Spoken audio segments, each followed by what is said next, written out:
Bismillahirrahmanirrahim. Assalamu alaikum everyone. Welcome to Biology with Hamza Ramzan. Let's talk about nutrition. Nutrition जो है ये होता क्या है, प्लांट्स के अंदर कितनी तरह की न्यूट्रिशन जो है वो होती है। पीएमसी के मुताबिक या एमडी कैट के सिलेबस के मुताबिक इनमें से कौन कौन से एमसीक्यू जो बन सकते हैं, उन चीज़ों के बारे में बात करते हैं। तो इस दुनिया में जितने भी ऑर्गेनिजम्स मौजूद हैं, हर एक ऑर्गेनिज्म को न्यूट्रिएंट्स चाहिए, फूड चाहिए, ताकि वो अपनी ज़िंदगी को मेंटेन कर सके, उससे बैलेंस वे में गुजार सके।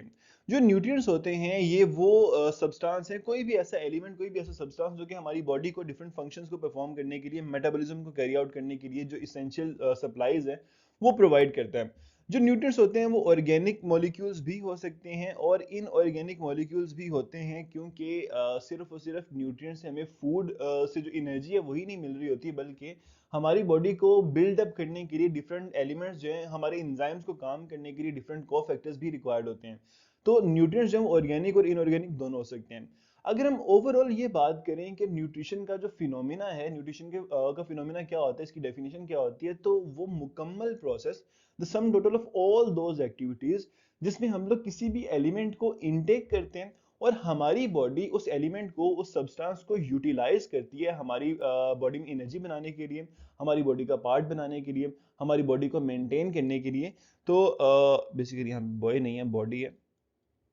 तो अगर हम तमाम वो प्रोसेसेस देखें जिसमें हम इनटेक करते हैं, टेक इन करते हैं न्यूट्रिएंट्स को और उनको यूटिलाइज करते हैं डिफरेंट एक्टिविटीज को परफॉर्म करने के लिए, it will be called nutrition. Nutrition जो होती है इसकी दो मेन टाइप्स होती हैं। ऑटोट्रोफिक, जिसे हम ऑर्गेनिक सिंथेसिस भी कहते हैं, जो कि प्लांट्स करते हैं। ऑटोट्रोफिक मोड ऑफ न्यूट्रिशन में अगर आप एक ऑर्गेनिज्म को कंप्लीटली इनऑर्गेनिक इन्वायरमेंट प्रोवाइड करें तो वो अपना फूड खुद बना लेगा। जो प्लांट्स होते हैं वो ऑटोट्रोफिक मोड ऑफ न्यूट्रिशन को फॉलो करते हैं, एल्गी ऑटोट्रोफ्स होते हैं। हेटरोट्रोफिक न्यूट्रिशन की अगर बात करें तो ये ऑर्गेनिज्म ऐसे हैं जो अपना फूड खुद नहीं बना सकते, इनको फूड के लिए किसी दूसरे ऑर्गेनिज्म के ऊपर रिलाय करना पड़ता है। किसी भी कोई हर्बीवोर होगा जो कि प्लांट्स को खा रहा होगा, जो कोई कार्निवोर होगा जो कि डिफरेंट एनिमल्स को खा रहा होगा, लेकिन जो हेटरोट्रोफिक ऑर्गेनिजम्स होते हैं ये अपना फूड खुद नहीं बना सकते। अब यहाँ पे ना बच्चों को कन्फ्यूजन समटाइम्स ये होती है कि हम किचन में तो खाना खुद बना रहे हैं, तो हम अपना फूड खुद प्रिपेयर कर रहे हैं, लेकिन भाई वो जो इंग्रेडिएंट्स हैं वो तो हमने खुद प्रिपेयर नहीं ना किए। वो तो ऑर्गेनिक सिंथेसिस हम लोगों ने नहीं की, हमने इनऑर्गेनिक मॉलिक्यूल्स को आपस में मिलाकर सूरज के नीचे धूप धूप करके तो उनको नहीं ना बनाया। तो हमने बेसिकली उनको किसी दूसरे जानदार से ऑब्टेन किया है। तो हेटरोट्रोफ्स जो होते हैं वो अपने फूड के लिए दूसरे ऑर्गेनिजम्स के ऊपर रिलाई कर रहे होते हैं। अगर हम प्लांट्स की न्यूट्रिशन की बात करें, प्लांट्स के अंदर हमें पता है कि उनको वाटर चाहिए, उनको कार्बन डाइऑक्साइड चाहिए ताकि वो फोटोसिंथेसिस कर सकें। इसके अलावा उनको डिफरेंट मिनरल्स भी रिक्वायर्ड होते हैं। ये जो मिनरल्स होते हैं ये किस काम के लिए चाहिए, उनको प्रोटीन, उनको नाइट्रोजन चाहिए प्रोटीन सिंथेसिस के लिए। नाइट्रोजन सिर्फ और सिर्फ प्रोटीन सिंथेसिस में नहीं इन्वॉल्व होती, बल्कि वो न्यूक्लिक एसिड में भी इन्वॉल्व होती है, एटीपी को बनाने में भी चाहिए होती है। फॉस्फोरस चाहिए होता है इनको एटीपी बनाने के लिए। मैग्नीशियम बहुत इंपॉर्टेंट है, क्लोरोफिल को बनाने के लिए चाहिए, जो कि अगर मैग्नीशियम नहीं होगा, क्लोरोफिल नहीं बनेगा, तो इनकी जो फूड की प्रोडक्शन है वो हिंडर हो जाएगी, वो रुक जाएगी। हम बार बार जब कल्टीवेशन करते हैं क्रॉप्स की, तो जो ज़मीन होती है वो डिप्लीट हो जाती है, उसमें से जो इसेंशियल एलिमेंट्स हैं वो ख़त्म होना शुरू हो जाते हैं। तो फिर हम यहाँ जो फार्मर्स होते हैं वो क्या करते हैं, वो फर्टिलाइजर्स को यूज़ करते हैं ताकि प्लांट्स को ये न्यूट्रिएंट्स, ये एलिमेंट्स मिल सकें, ताकि प्लांट अपनी ग्रोथ को कर सके। तो कार्बन डाइऑक्साइड और वाटर, इनके अलावा ये वाले जो एलिमेंट्स हैं ये भी उतने ही, अगर उससे उनसे ज़्यादा इंपॉर्टेंट नहीं है तो उतने ही इंपॉर्टेंट हैं एक प्लांट की ग्रोथ के लिए। अगर एक ज़मीन के अंदर ये जो मिनरल्स हैं इनकी डेफिशिएंसीज हो जाती हैं तो प्लांट्स की ग्रोथ के ऊपर बहुत ज़्यादा असर पड़ेगा। सबसे पहले जो नाइट्रोजन डेफिशिएंसी है, नाइट्रोजन की डेफिशिएंसी से प्लांट के अंदर एक तो प्रोटीन नहीं बन पाएंगी, प्लांट के अंदर क्लोरोफिल नहीं बन पाएगा, मैग्नीशियम की डेफिशिएंसी से भी क्लोरोफिल नहीं बनता। इस फिनोमिना को हम लोग क्लोरोसिस कहते हैं, जो कि आप लोग यहाँ पे देख सकते हैं कि प्लांट जो है वो येलो होना स्टार्ट हो जाता है, उसकी जो लीव्स हैं वो येलो प्रोड्यूस होते हैं, उनमें क्लोरोफिल प्रोड्यूस नहीं होता और वो फोटोसिंथेसिस करने के काबिल नहीं रहते। फॉस्फोरस डेफिशिएंसी से प्लांट की जो रूट्स हैं उनकी ग्रोथ रुक जाती है। जो पोटाशियम है इसकी डेफिशिएंसी से जो लीफ के मार्जिन हैं वो येलो हो जाते हैं और प्लांट की प्री मेच्योर डेथ होती है। मैग्नीशियम डेफिशिएंसी भी क्लोरोसिस कॉज करती है, और ये तमाम डेफिशिएंसीज एमसीक्यूज के लिए काफ़ी इंपॉर्टेंट है, तो इनको काइंडली याद रखिएगा। अगर हम इन डेफिशिएंसीज को मद्देनजर रखते हुए ये देखें कि प्लांट्स ने ऑटोट्रोफिक मोड ऑफ न्यूट्रिशन तो करनी ही करनी है, लेकिन सम टाइम ऐसा होता है कि प्लांट्स कुछ ऑटोट्रॉफिक मोड ऑफ न्यूट्रिशन के साथ साथ partial heterotrophic mode of nutrition की तरफ भी चले जाते हैं। उनमें अपने जो न्यूट्रिएंट्स हैं उनकी कमी को पूरा करने के लिए वो डिफरेंट वेज में फूड को ऑब्टेन कर रहे होते हैं। अब बहुत से ऐसे प्लांट्स तो नहीं होते जो कि सेप्रोट्रॉफिक न्यूट्रिशन को फॉलो करें, लेकिन देर आर प्लांट्स, जैसे कि हमारे पास कैलोरिजा ऑर्चिड्स हैं। ये ऐसे प्लांट्स होते हैं जो कि बिल्कुल फंगस की तरह सेप्रोट्रॉफ होते हैं। इन्होंने एक्स्ट्रा सेलुलर डाइजेशन करके जो डेड या डिकेइंग ऑर्गेनिक मैटर होता है उसको एब्जॉर्ब करना है, उसको डाइजेस्ट करके उसको एब्जॉर्ब करने का काम करना है। तो हेटरोट्रोफिक न्यूट्रिशन जो है प्लांट के अंदर, कंप्लीट हेटरोट्रोफिक न्यूट्रिशन नहीं होगी, पार्शियल होगी हमेशा। लेकिन कुछ प्लांट्स में हेटरोट्रोफिक न्यूट्रिशन एग्जिस्ट करती है। उनमें एक टाइप सेप्रोट्रॉफ्स की है। ये एग्जांपल हमारे पास काफ़ी इंपॉर्टेंट है जो कि एमसीक्यूज में पूछी जाती है। अगर हम पैरासिटिक न्यूट्रिशन की बात करें जो कि एमसीक्यूज के लिए काफ़ी इंपॉर्टेंट है, हमारे पास एक प्लांट है जो कि जिसको डॉडर प्लांट कहते हैं। उर्दू में हम इस प्लांट को अमर बेल के नाम से जानते हैं। अमर बेल जो होती है, जो डोडो प्लांट है, ये एक पैरासाइट है। पैरासाइट नॉर्मली होते क्या है, एक ऐसा ऑर्गेनिज्म जो कि अपने फूड के लिए, अपने शेल्टर के लिए किसी दूसरे ऑर्गेनिज्म पे रिलाई करेगा, उस पर डिपेंड करेगा और बदले में उसे किसी ना किसी तरह से नुकसान पहुंचाएगा। जो डोडो प्लांट या पैरासाइट प्लांट्स होते हैं उनके अंदर सकर्स मौजूद होते हैं। ये अपने सकर्स को अपने होस्ट के वेस्कुलर टिश्यूज में पेनिट्रेट करते हैं। और वेस्कुलर टिश्यूज में क्या होता है, एक होस्ट ने जो फूड बनाया होता है उसके फ्लोएम में मौजूद होता है, सैप उसके फ्लोएम में मौजूद होता है। जाइलम में जो रूट्स ने मिनरल्स को, वाटर को एब्जॉर्ब करना है, वो जाइलम में मौजूद होता है। तो ये जो प्लांट्स हैं ये अपने सकर्स को होस्ट के वेस्कुलर टिश्यू में पेनिट्रेट करके वहां से फूड को एब्जॉर्ब करते रहेंगे और होस्ट की ग्रोथ को हिंडर करेंगे, उसकी ग्रोथ को स्टंट कर देंगे।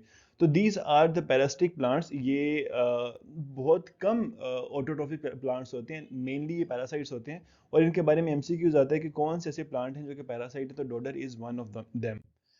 इसके बाद सिम्बायोटिक प्लांट्स की बात करते हैं, सिम्बायोटिक न्यूट्रिशन की बात करते हैं।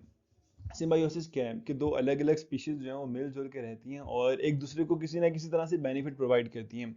अब प्लांट्स जो होते हैं या ऑटोट्रोफिक ऑर्गेनिजम्स जो होते हैं वो फंगस के साथ सिम्बायोटिक एसोसिएशन बना लेते हैं ड्यू टू सम एडवांटेजेस जो फंगस प्रोवाइड कर रहा है। इसमें हमारे पास दो डिफरेंट टाइप्स आती हैं सिम्बायोटिक न्यूट्रिशन में, एक लाइकन है, दूसरी माइकोराइजा है। लाइकन में फंगस और एल्गी के दरमियान में एक एसोसिएशन होती है जिसमें एल्गी फूड प्रोड्यूस करके फंगस को प्रोवाइड करता है, क्योंकि फंगी जो हैं दे आर हेटरोट्रॉफ्स, वो अपना फूड खुद नहीं बना सकते। एल्गी ने फूड बनाकर फंगस को देना है और फंगस ने एल्गी को प्रोटेक्शन प्रोवाइड करनी है किसी भी हर्बीवोर के अगेंस्ट, या फिर जो सनलाइट होती है, बहुत शार्प सनलाइट के अगेंस्ट फंगस ने प्रोटेक्शन देनी है। दूसरी तरफ हमारे पास माइकोराइजा होते हैं जो लार्ज वेस्कुलर प्लांट्स होते हैं। उन वेस्कुलर प्लांट्स की जो रूट्स हैं, इन रूट्स और फंगस के दरमियान में एक एसोसिएशन है जिसे माइकोराइजा कहते हैं। जो माइकोराइजा है ये, इसमें फंगस को तो ऑब्वियसली फूड मिल रहा है प्लांट से, लेकिन प्लांट को बदले में क्या मिल रहा है, प्लांट को बहुत सोइल के अंदर डीप पेनिट्रेशन मिल रही है ताकि पानी और डिफरेंट न्यूट्रिएंट्स जो है उनको एब्जॉर्ब करने में हेल्प हो सके प्लांट की। तो माइकोराइजा जो होते हैं एक प्लांट को अच्छी खासी ग्रोथ जो है उसे डेवलप करने में, बाकी प्लांट्स जिनके अंदर माइकोराइजल एसोसिएशन नहीं होती उनसे ज्यादा डेवलप होने में हेल्प प्रोवाइड करते हैं। इसके अलावा हमारे पास लिग्यूमिनस प्लांट्स होते हैं जो पोड वाले प्लांट्स हैं, जैसे कि पी प्लांट्स हैं, they have a pod, those plants are known as legumes. Legumes के अंदर उनकी रूट्स और नाइट्रोजन फिक्सिंग बैक्टीरिया के दरमियान में एक एसोसिएशन होती है जिसमें बैक्टीरिया नाइट्रोजन फिक्स करके प्लांट को देते हैं और प्लांट बदले में बैक्टीरिया को फूड प्रोवाइड करता है। तो ये हमारे पास चंद एक सिम्बायोटिक एसोसिएशंस होती हैं जिसमें प्लांट्स या ऑटोट्रॉफिक ऑर्गेनिज्म किसी हेटरोट्रॉफ के साथ, किसी डिकम्पोजर के साथ एक एसोसिएशन बनाते हैं और इसमें दोनों को बेनिफिट मिल रहा होता है, दोनों को फायदा हो रहा होता है। अगर हम इंसेक्टिवर्स प्लांट्स की बात करते हैं, जैसे हम लोगों ने पहले बात कर ली थी कि कुछ प्लांट्स को कुछ न्यूट्रिएंट्स जो है वो सोयल से रिक्वायर्ड होते हैं, कुछ मिनरल्स जो है वो सोयल से चाहिए होते हैं। अगर वो मिनरल एक प्लांट को नहीं मिलते तो उनके ना मिलने से प्लांट की ग्रोथ जो है वो खराब होती है, ग्रोथ नहीं हो पाती। अगर कुछ प्लांट ऐसे इन्वायरमेंट में ग्रो किए जाएं या ग्रो करें जहाँ पे किसी सर्टेन मिनरल की डेफिशिएंसी हो, तो उनको सरवाइव करने में काफ़ी मसला आएगा। कुछ प्लांट्स इस तरह के इन्वायरमेंट में ग्रो करते हुए इवॉल्व हुए और उन्होंने अपनी एवोल्यूशन के अंदर अपने अंदर ऐसे फीचर्स प्रोड्यूस किए जो कि डिफरेंट इंसेक्ट को कैप्चर करते हैं और उनको कैप्चर करके उनके जो न्यूट्रिएंट्स हैं उनको एब्जॉर्ब करके अपनी न्यूट्रिशनल डेफिशिएंसीज को पूरा करते हैं। दीज आर इंसेक्टिवरस या कार्निवरस प्लांट्स। जो कि इंसेक्ट को बेसिकली खाते हैं, इंसेक्ट का शिकार करते हैं। ये एनिमल्स, छोटे छोटे एनिमल्स जिसमें यूजुअली इंसेक्ट ही होते हैं, उनको पकड़ के उनको डिसॉल्व करते हैं। ये एक्स्ट्रा सेलुलर डाइजेशन करते हैं और इनके अंदर से जितने भी इसेंशियल मिनरल्स निकलेंगे उनको एब्जॉर्ब कर लेंगे ताकि वो ग्रो कर सकें। मेनली इनको नाइट्रोजन की कमी होती है। तो हमारे पास कुछ प्लांट्स हैं, जैसे पिचर प्लांट है। पिचर प्लांट एक ऐसा प्लांट है जिसके अंदर जो लीफ है, लीफ एक पिचर की तरह, एक सैक की तरह मॉडिफाई हुआ होता है। और इस लीफ के अंदर, इस सैक के अंदर या इस पिचर के अंदर हमारे पास हाफ वे जो है वो वाटर मौजूद होता है, पानी से भरा हुआ होता है। इसमें काफी स्टिफ ब्रिसल्स या हेयर लाइक स्ट्रक्चर्स मौजूद होते हैं और इसके ऊपर एक लिड मौजूद है। इसमें से निकलने वाली जो स्मेल होती है वो इंसेक्ट को अट्रैक्ट करती है इसकी तरफ, और जब इंसेक्ट अट्रैक्ट होते हैं वो आकर इसके अंदर बेसिकली बैठते हैं और यहाँ से बाहर निकलना उनके लिए मुश्किल हो जाता है।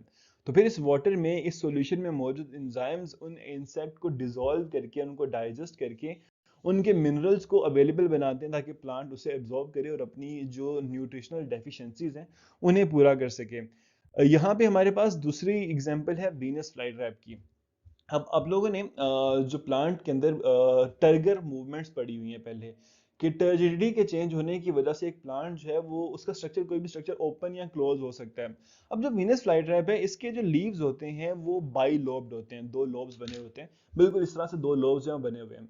इन लोब्स के ऊपर, इन लीव्स के ऊपर काफी सेंसिटिव ब्रिसल्स मौजूद होते हैं, और अगर कोई भी इनकी जो शार्प कलर्स हैं उनकी तरफ से, उनकी वजह से अट्रैक्ट होकर कोई भी इंसेक्ट आके इनके ऊपर बैठता है, तो यहाँ पर जो अंदर वाली सरफेस पे हमारे पास जितने भी सेल्स होते हैं वो अपनी टर्जिडिटी लूज करना शुरू हो जाते हैं। आप लोगों को पता है कि अगर टर्जिडिटी लूज होगी तो वो वाला सेल, वो वाला स्ट्रक्चर श्रिंक करेगा, तो अंदर वाले सेल श्रिंक होकर बंद होना शुरू हो जाते हैं, फौरन से बंद हो जाते हैं। तो a row of long stiff bristles जो कि किनारों पर मौजूद होती है, ये यहाँ पे मौजूद है, जिन्होंने इंसेक्ट को ग्रैब करना है, कैप्चर करना है। जब कभी भी कोई इंसेक्ट आके इनके स्मॉल सेंसिटिव हेयर को टच करेगा तो इनके अंदर टारगर मूवमेंट होगी। जो लॉब्स हैं वो आपस में क्लोज हो जाएंगे और जो लॉन्ग ब्रिसल्स हैं इन्होंने इंसेक्ट को ट्रैप कर लेना है। बाद में वही काम जो कि पिचर प्लांट में हुआ था, कि इंसेक्ट को डिसॉल्व किया जाएगा और डिसॉल्व करके उसको एब्जॉर्ब कर लिया जाएगा। सबसे इंटरेस्टिंग इनके अंदर सन ड्यू है। जिस तरह शबनम के कतरे हमें नजर आते हैं सूरज की रोशनी में चमकते हुए, ये जो सन ड्यू प्लांट है इसके अंदर इसका जो लीफ है वो इस तरह से मॉडिफाई हुआ होता है कि उसके एक तो ब्राइट कलर्स हैं, जो क्रोमोप्लास्ट है उनकी वजह से ब्राइट कलर्स हैं। दूसरा, इन इसमें काफी लंबे लंबे ब्रिसल्स हैं जिनके किनारों पे छोटे छोटे ग्लैंड्स मौजूद हैं। These glands produce a mucus। इन्होंने एक म्यूकस प्रोड्यूस करना है जिसकी एक प्लेजेंट स्मेल भी होती है और वो काफी स्टिकी म्यूकस होता है।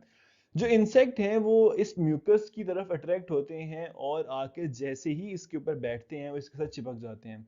एंड अगेन जो म्यूकस, उसमें एक्स्ट्रा सेलुलर डाइजेस्टिंग एंजाइम्स होते हैं और उन्होंने इंसेक्ट को डाइजेस्ट करके एक प्लांट के लिए अवेलेबल बनाना है ताकि वो इंसेक्ट की जो न्यूट्रिएंट्स हैं उनको एब्जॉर्ब कर सके, उसका प्रोटीन कंटेंट जो है वो एब्जॉर्ब किया जा सके।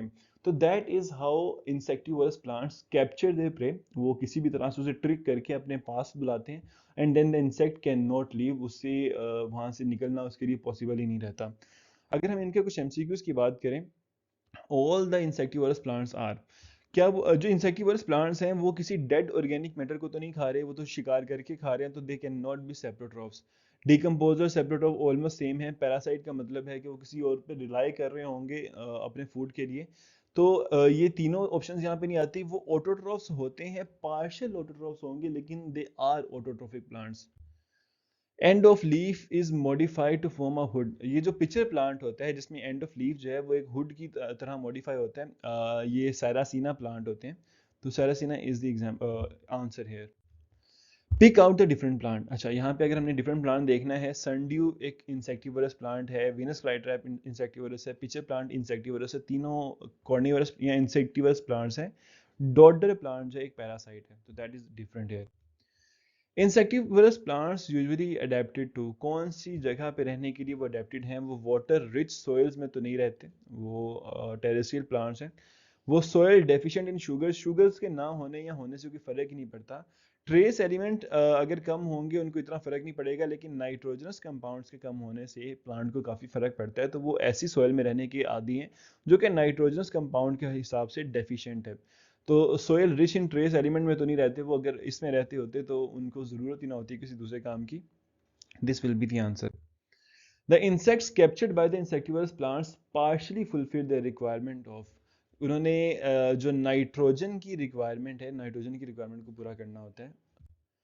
इन pitcher plant each pitcher is formed from the, अब जो पिचर प्लांट के अंदर वो पिचर बना होता है जिसने इंसेक्ट को कैप्चर करना है, that is basically a modified leaf.